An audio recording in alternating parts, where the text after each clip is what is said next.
You fool! Warren is dead.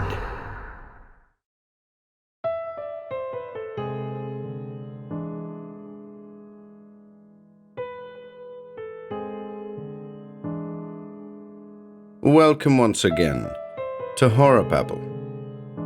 The Spirits of the Lake is a short story by Alonzo Deen Cole, author and director of the 1930s radio series, The Witch's Tale.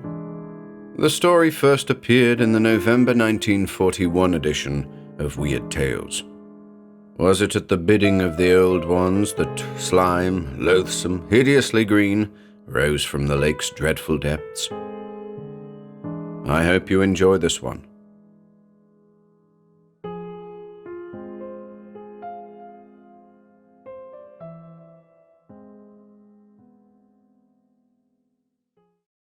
The Spirits of the Lake by Alonzo Deen Cole. Roger Benton slammed the bungalow door behind him and stamped down the path to the shore. Another month in this wilderness and Bernice would be going about dressed in a blanket and beads, he angrily told himself, for she acted and thought more like a damned Indian every day. He'd been a fool to let her buy this island a stone's throw from the reservation on the advice of these dumb doctors. Her lungs hadn't shown any improvement here. Her condition was worse, if anything. And as for the effects of this back-to-nature stuff on him, he cursed aloud, bitterly. From across the placid lake, a monotonous Indian chant beat at his eardrums, and weak tears of self-pity welled into his eyes. Back in Chicago, his marriage to the semi-invalid Bernice had seemed a good bargain, for she was wealthy, very generous, and had never attempted to pry too deeply into his outside affairs. But here, where he saw no one but her and a handful of natives, where he heard nothing but that savage caterwauling and her incessant coughing, he flung himself into the canoe and paddled furiously toward the mainland. And Hilda Johansson. What a difference that Swedish farmer's daughter could make in his exile, if she would only cast aside her backwoods scruples. He railed inwardly at her now, for her frigid aloofness had long since fired him with a consuming infatuation. Nothing was right on this damn Michigan peninsula. Floating across the slimy lake in ceaseless, maddening rhythm, the savage chant intruded itself upon his mind again, and drove out thoughts of Hilda. He laid aside the paddle for a moment to stop his ears, so unbearable had the sound become. It had begun early this evening when the pale new moon cast its first reflection on the waters, and it would continue every night until this moon had waned. It had been Bernice's infantile delight in its crazy significance that precipitated his furious departure from the house. She had said, "It's a ceremony the tribe holds every year at this time to appease the spirits of the lake. The Nibenorbegs, they call them. This is a holy lake to the Indians, you know. And they say if anyone affronts it or harms its friends, the Nibenorbegs take terrible vengeance." Here she had laughed self-consciously, as well she might, before she went on. "Two horses, that's our old housekeeper's cousin, you know, spoke so convincingly of its terrors that I made it a peace offering this afternoon. I cast a bouquet of garden flowers on the waters, and said a prayer two horses taught me. Now no one may harm me, for fear the spirits of the lake will punish them." That last bit of addle-brained nonsense had marked the limit of Roger's endurance. What civilized man wouldn't have blown up and flown out of the house in disgust after that? And because Bernice's stillness had driven him away so early in the evening, he would arrive at his rendezvous with Hilda half an hour too soon. Roger Benton felt terribly abused. Hilda, following the custom of her sex, did not appear until much later than the waiting man expected. When she finally came in sight, she presented a striking contrast to the thin, dark, ailing woman he had left in anger. Tall, strong, blonde as her Viking forebears, she strode with lithe grace along the forest path. Eyes that were too cold, and a thin-lipped mouth too firmly set, marred the beauty of her face. But Roger Benton had never noted these imperfections. His long wait had sharpened his desire. Forgetting past rebuffs, he rushed to meet her and clasped her in his arms. She coolly disengaged herself and sat down upon a fallen tree. Irritably, he threw himself beside her. "Hilda, why do you hold me off like this?" he pouted. "You know I'm mad, insane about you." Her thin lips curled in a faint smile. "You have no right to be mad about me. You're a married man." "We're not children. You know how little I care about my wife. Besides, it's only a question of time before—" He paused. "Before she will die, you mean?" she finished simply. He turned his head away. "Yes, she thinks she's getting better, but the doctors don't tell her what they tell me." His arms clasped her again. "And the moment I'm free, I'll marry you, I swear it. But I can't wait for you till then. I've got to have you." She thrust him away, roughly this time. "You will have me only as your wife. I have told you that before." His hands fell helplessly to his sides. Petulantly, resentfully, he complained, "If you really mean that, why don't you stop making a fool of me? Why do you meet me here by the lake each night, playing with me as a cat does with a mouse?" She looked at him silently for a moment, then quietly, "Because I hope you will not always be a mouse. If you're as mad about me as you say, you will not let a woman you hate stand between us much longer." "What can I do? Divorce is out of the question." "Of course. Then her money would be taken from you." He was annoyed. "I'm not thinking only of money." She leaned close to him. "I'm not thinking only of divorce." He stared at her for a long moment, and her cold, unwavering eyes returned his gaze. His eyes fell, and she began to talk rapidly in her low, compelling voice. The pathetic little cough rasped out again. At the sound, the man in the stern dipped his paddle more deeply into the faint shimmer of the scum-covered water. After a struggling, breathless moment, the coughing spell abated, and its victim spoke. "It's wonderful to be on the lake with you again, Roger. It's been so long since we've been in the canoe together." She laughed happily. "I feel as though we were beginning a second honeymoon." Roger Benton glanced briefly at his frail wife, grunted, and returned his attention to the paddle. In the silence that followed, the throbbing hum of the Indian chant slid steadily over the water, a brooding monotone of endless cadence. Finally, Bernice spoke again. "How solemn the chant sounds tonight. Like the hymn, it really is a prayer for the dying." "For the dying?" His voice held a sharp, uncertain quality. "Yes, this is Indian summer, you know. The moon of falling leaves, of dying things. That song is a tribute to fading nature. Rather beautiful, don't you think?" The paddle trailed unheeded as he repeated abstractedly, "The moon of falling leaves, of dying things." She leaned forward a little, her dark eyes searching his face anxiously. "Roger, you act so strangely tonight. Aren't you well, dear?" He straightened, recovered himself. "I'm quite all right." He resumed his jerky, erratic stroke as she reached to place a small hand tenderly on his knee. "I know how unhappy you are here, but I'll be well again soon, and we'll go back to the city." She laughed self-consciously. "I would like to return here for just one day each year, though, to renew my offering to the spirits of the lake. I've taken their protection very seriously, you see." The muscles of his jaw worked spasmodically under the tanned skin, and he opened his mouth as though to speak. Quickly, placatingly, she forestalled him. "Please don't be annoyed, dear. It's such a pretty legend." He turned his head abruptly away, as though in anger or to avoid her eyes. His strokes grew faster, clumsier, stabbing angry slashes that sent the frail craft forward in plunging leaps. The woman, a little fearfully, looked behind her to see where this mad race was heading. Then she spoke again, with patently assumed unconcern. "Roger, sharp rocks are just ahead. Those the Indians call the spirit's talons." She continued, as though to herself, "They say the road to the villages of the happy dead leads over such rocks as those. Rocks with a knife-like edge, upon which only the good can keep their footing. The bad fall off into an abyss of eternal torment." His hysterical snarl brought her rudely to a stop. "Stop talking that filthy savage rot. It can't frighten me." Her eyes grew wide in amazement. His voice rose in a crazy yell.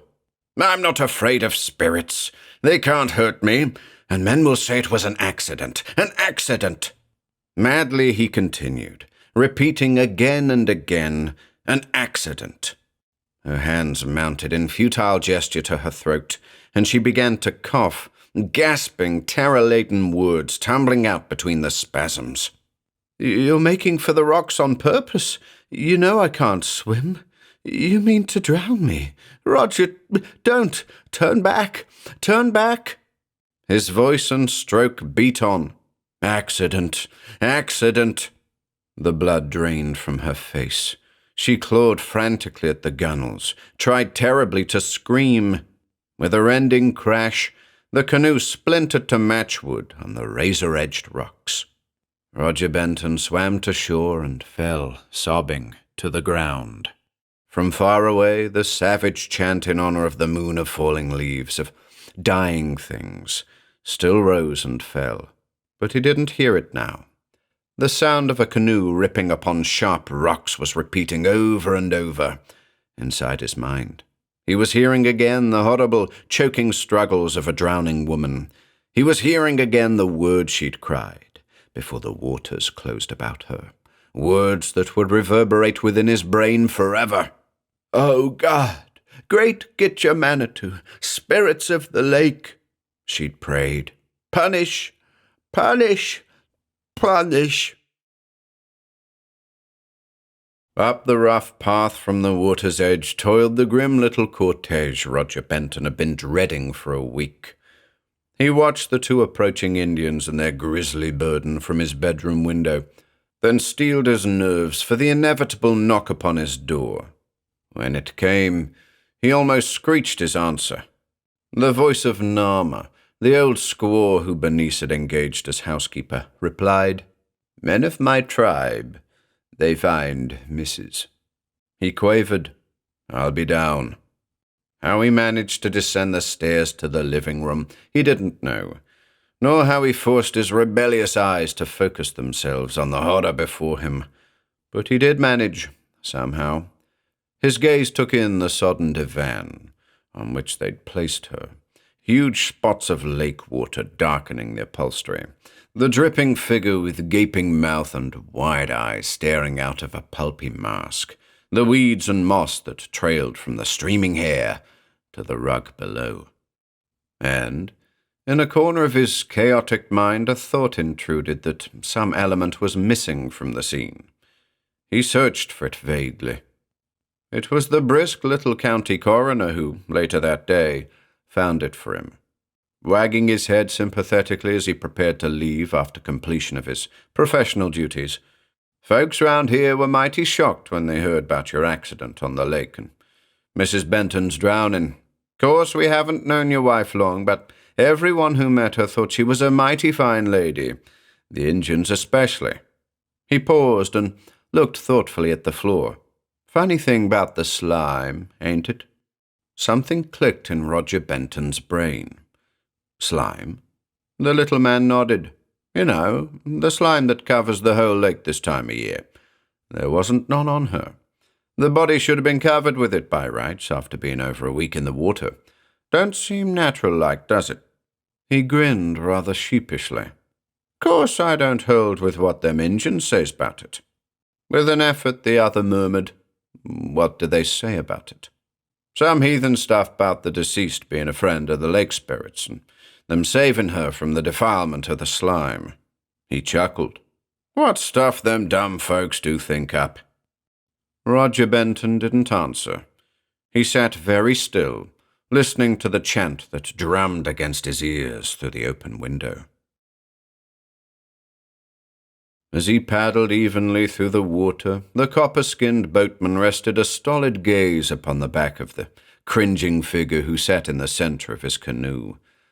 A very different look burned from the eyes of the expensively dressed blonde woman who reclined beside the cringing figure, a look of disgust and contempt which soon took form in rancid words.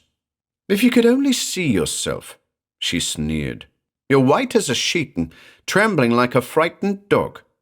Benton turned bloodshot, pleading eyes upon her.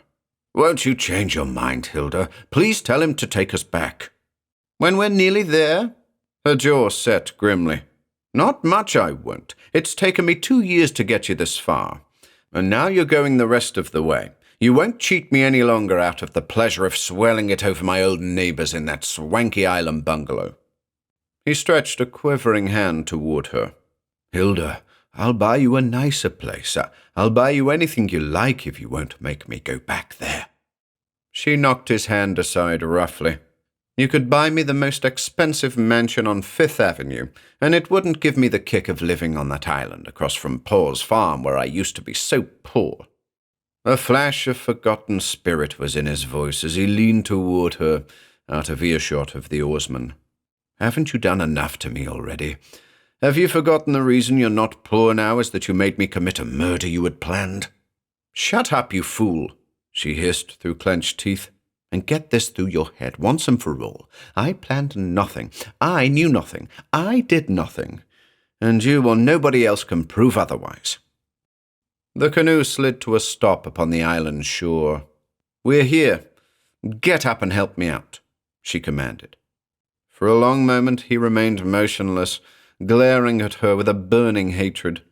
Under her own steady stare, his gaze wandered, dropped.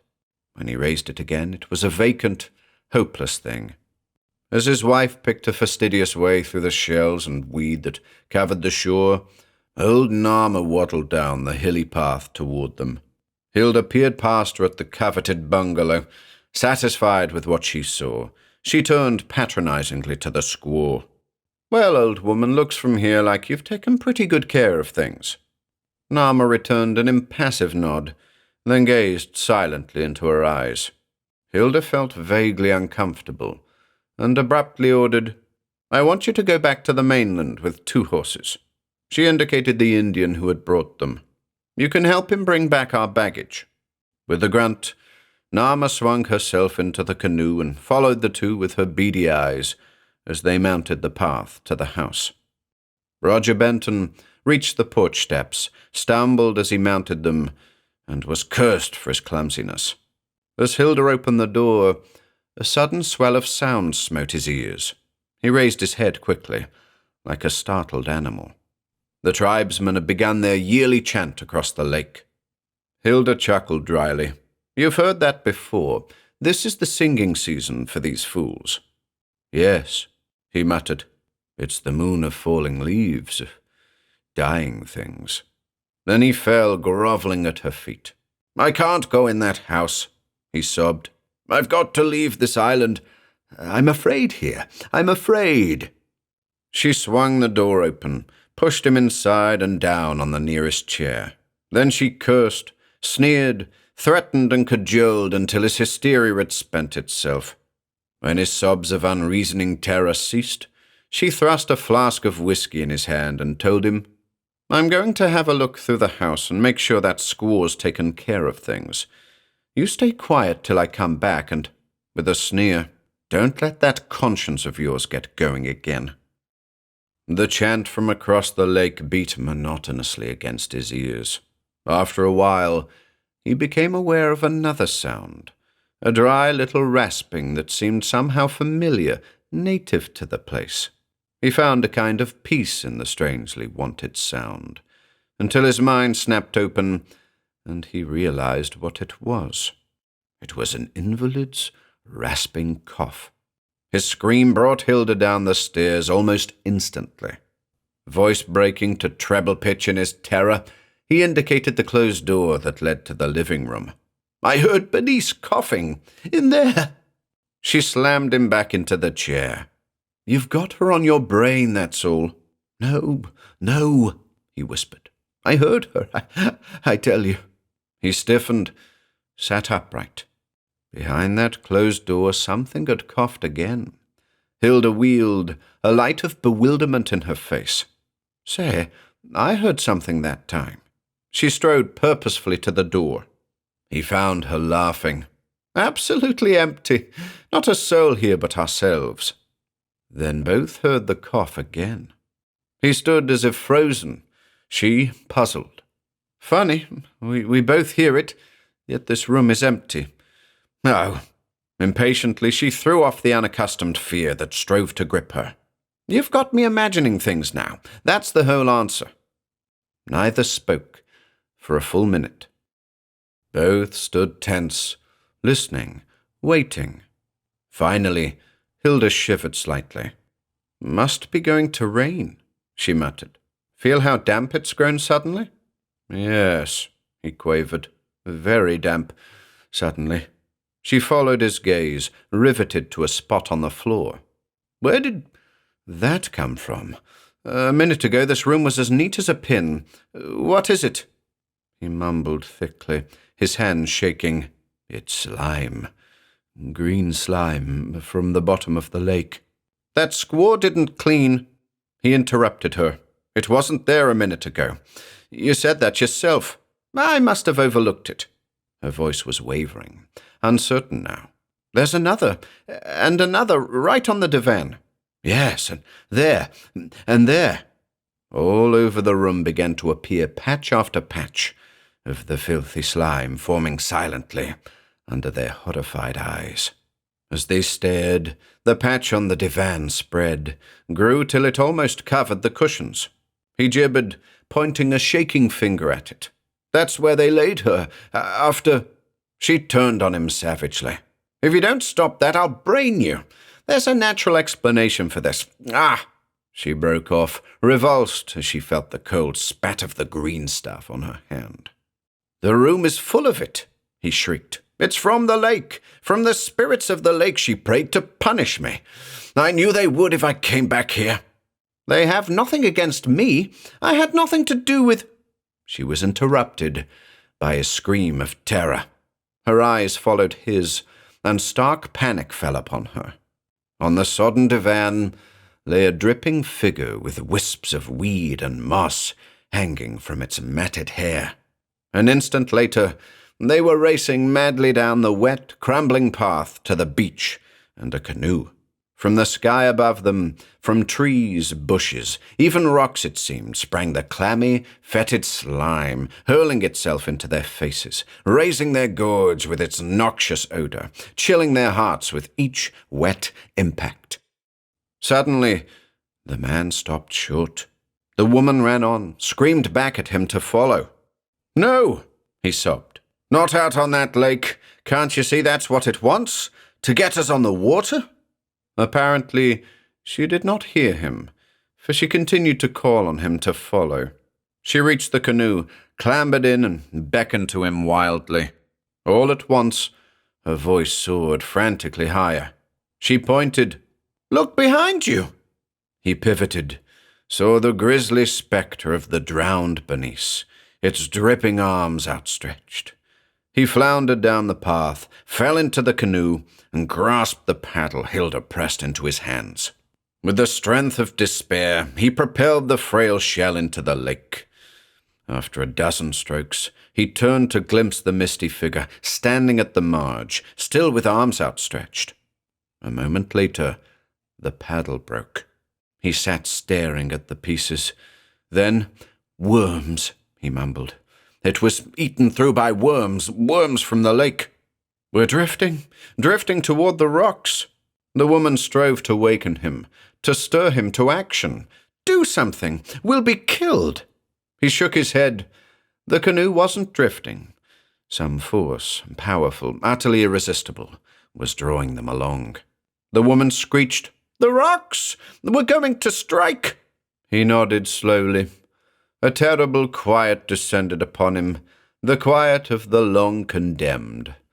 Slowly he said, as though repeating a lesson from memory, "The Indians call these rocks the spirit's talons. The road to death leads over rocks like those.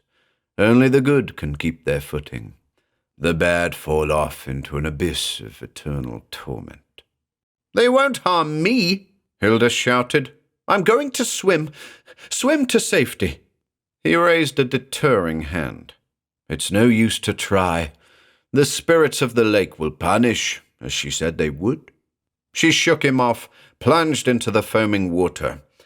He quietly watched her useless struggles as the canoe bore ever faster toward the rocks.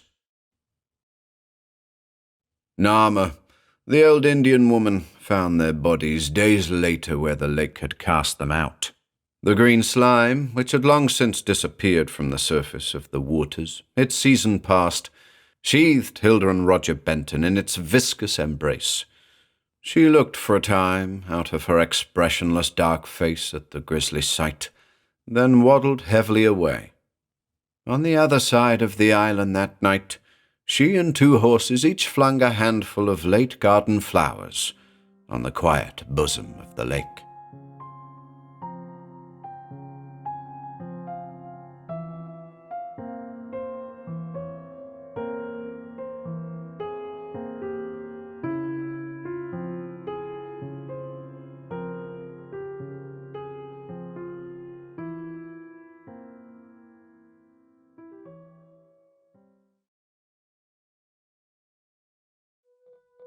If you enjoyed listening today, be sure to subscribe to the channel by hitting the red subscribe button below.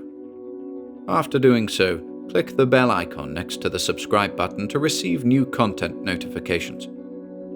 If you'd like to support our work and receive exclusive perks, consider becoming a channel member by clicking the join button below. To support us in other ways, see the video description for links to our Bandcamp and Patreon pages and further information relating to our releases on Audible, iTunes, and Spotify.